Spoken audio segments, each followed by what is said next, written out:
And we are back, Dr. Wait a minute, I got to stop. I know, I just sent that to you. So, Nick Saban arrested. AP Tuscaloosa. Authorities arrested head coach Nick Saban at the pre-dawn hours yesterday at his home in Tuscaloosa on animal cruelty charges. Saban was charged with 85 counts of animal cruelty on an alleged attack which occurred Saturday night in Athens, Georgia.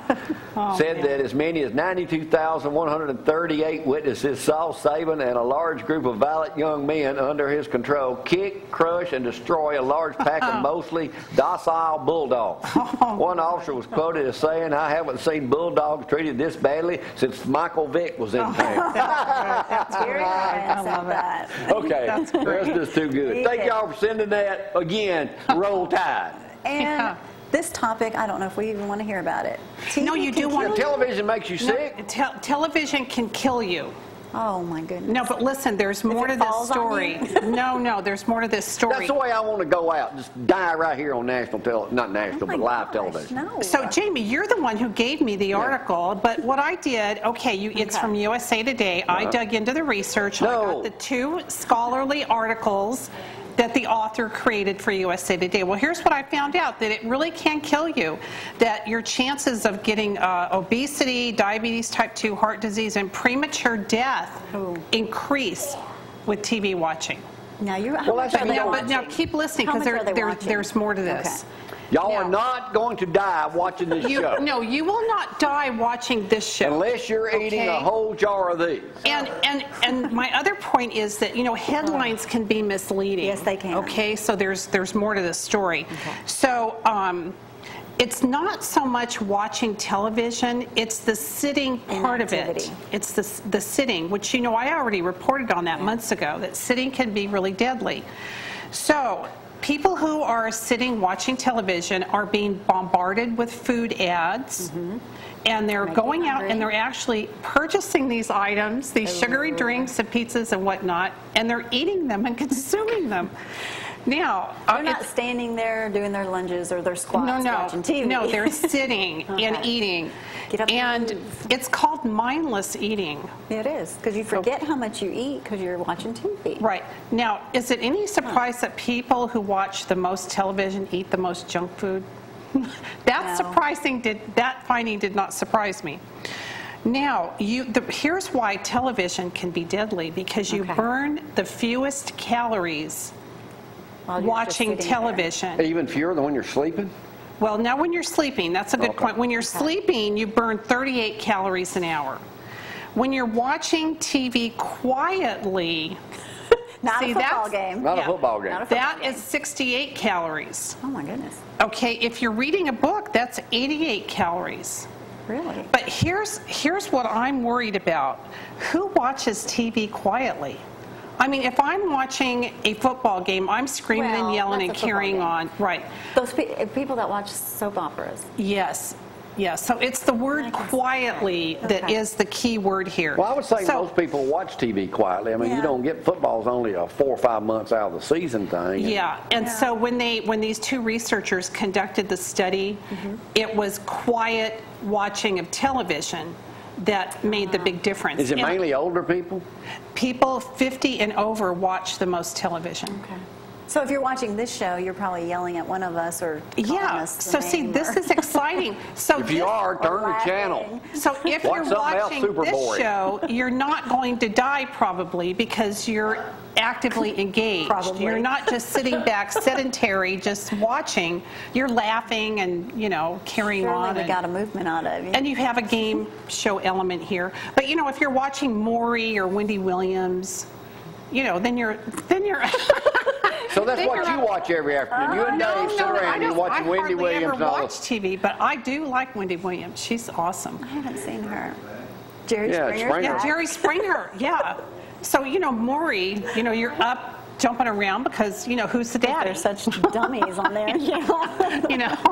So, so the bottom line is, if you're watching a lot of television, 5 or 6 hours, that's not healthy. And it's the sitting that's the big, it's the big problem. Get up and walk around that coffee table. Well, you know what the big deal in television now is, we talk about here a lot, this, like Okay, I've got a cell phone and a laptop up here. These are OTT, over the top, which means they're on the counter. Okay. Anytime, anywhere, anyhow. Nowadays, streaming videos are taking over. So now people, I don't know how this is going to affect your study, but people are absolutely watching these things now.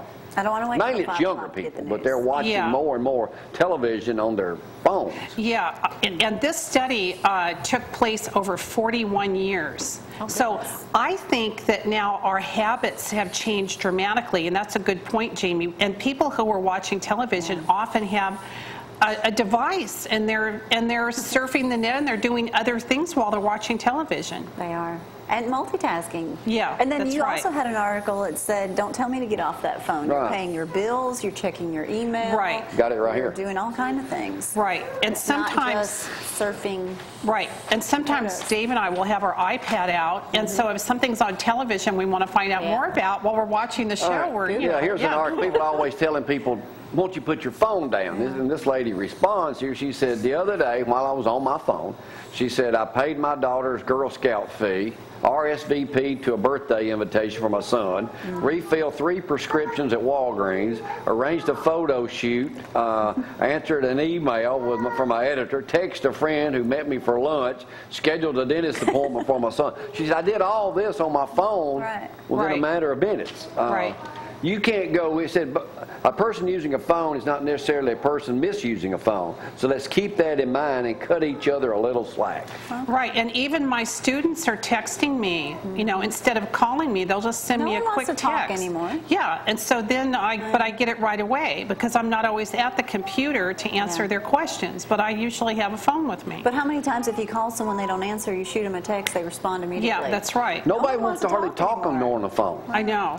Well, why talk when you can text? Well, yeah, when you can text. That's my philosophy. And what they keep saying is the old philosophy is when most of us and people watching this morning, you know exactly where you're going to be watching television. You know you're going to watch Cooper and Company at 6 in the morning, or the news at 6 at night or 5 at night. You know when Seinfeld comes on, you know, and you know where you're going to be. Well, that's all changing. Yeah, that is all changing. Yeah, and I think it's really exciting. Technology is amazing. Yeah, I love it. I mean, whew. All right, there was a story the other day. This guy, 40-something-year-old guy, born in Georgia, moved to Texas. Well, people he said he started getting these, there he is right there, good-looking dude, kept getting people saying, well, you're from the South, you sound stupid. So this guy kind of goes off on a little rant that makes them all feel bad because what he was saying was some pretty good stuff. So we're going to go to that right now, and we'll take it to break. Y'all hang on.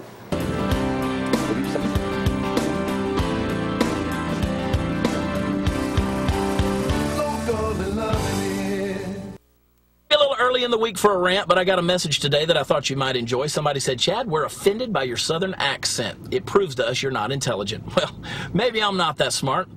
I would love to be as smooth, sophisticated, suave, and debonair as those of you who send me those messages seem to be. I wish that I could articulate my thoughts and enunciate my words as well as you master communicators must be capable of doing. However, I grew up in the state of Georgia where a southern dialect really was our only option. And now, after living all these years in the state of Texas, nobody yet has stopped me for using a phrase such as y'all, or gonna, or fixin' to. Yet you say it makes me sound less than intelligent. You can stop listening. In fact, nobody ever invited you into the conversation. It's okay. Just walk away. If that's all it takes really to offend your feeble mind, however, let me remind you, we got a lot of guns down here. We hunt, we fish, we burn up the ozone layer with our four-wheel drive trucks and our diesel engines. We refer to women in our lives as dear darling and sweetheart, not as a term that's derogatory or offensive, but as a term of endearment, and most of them tend to like it. We teach our children to say ma'am and sir to their elders and to do so for the rest of their lives as a sign of respect, no matter how old they get.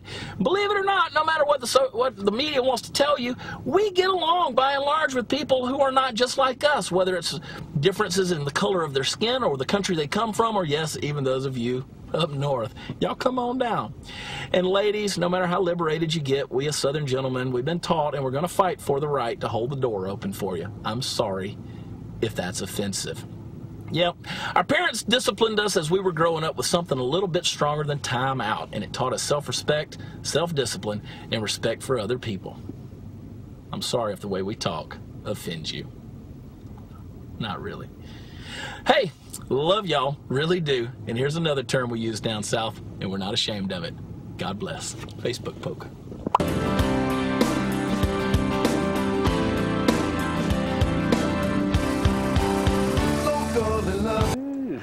Welcome back on a Tuesday morning. Hey, I want to go out with this few minutes I got left. I found some old country rover stories. Don't even really know what they are, but I know y'all ain't seen them in a while. So I got a few extra minutes here this morning. So let's go out with that. Y'all have a great day, and I'll see y'all tomorrow.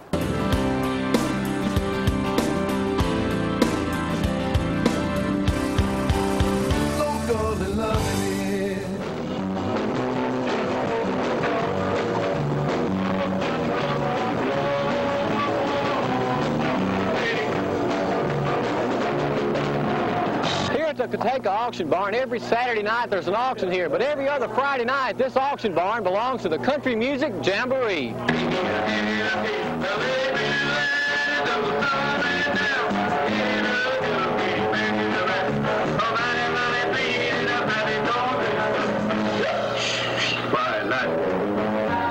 gonna dance in it?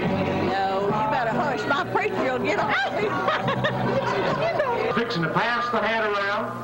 And we're going to take up some donations. Of course, it doesn't cost you anything to come out here on Friday night and enjoy the country music.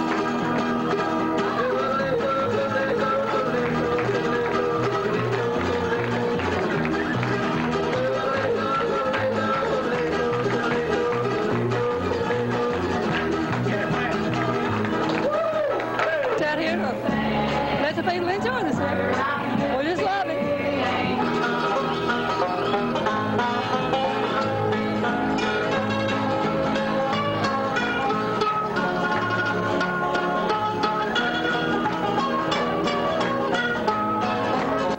In Catawba, I'm your country rover, Jamie Cooper.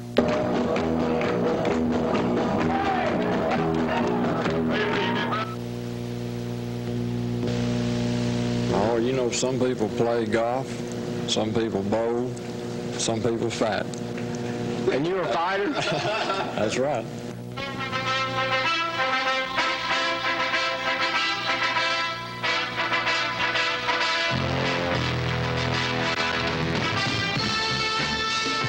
The Iron Man, 44-year-old Billy G. Gibbs, a computer programmer from Arab, may not have looked like your typical boxer, but last night in the tough guy competition at the Von Braun Civic Center, he came through like Rocky.